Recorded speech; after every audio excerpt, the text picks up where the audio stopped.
I felt 3 inches tall under a magnifying glass. I felt dehumanized. I felt helpless. For Chino Hardin, the recent rise in low-level marijuana busts in the Fort Greene-Clinton Hill section of Brooklyn brought back bad memories of a night gone terribly wrong.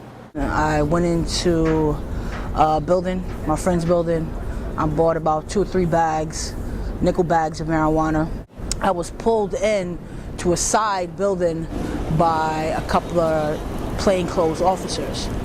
They found the bags of marijuana and then proceeded to place me under arrest. Pop busts in Brooklyn's 88th precinct have tripled over the last year, with mostly black and Latinos on the receiving end of what Fort Greene Assemblyman Hakeem Jeffries calls a long-standing policy of police targeting minorities.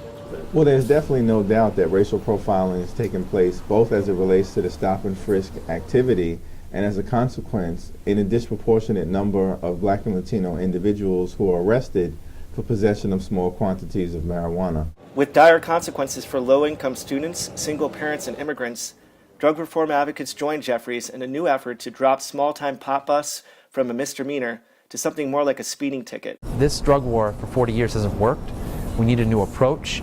And what our organization hopes for, the Drug Policy Alliance, is an approach that's rooted in public health, an approach that's rooted in science and compassion and human rights, and allows us to move forward in a way that doesn't require us to use the criminal justice system to solve problems that are otherwise health-related in nature. I have countless friends and folks that I run into that have problems with housing, problems with getting financial aid, people are losing their children behind this through ACS, and even people who can be deported.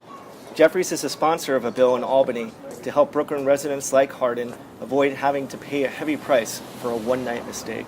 And unless we change the law, we are not going to change the adverse consequences of these arrests because they will continue to occur.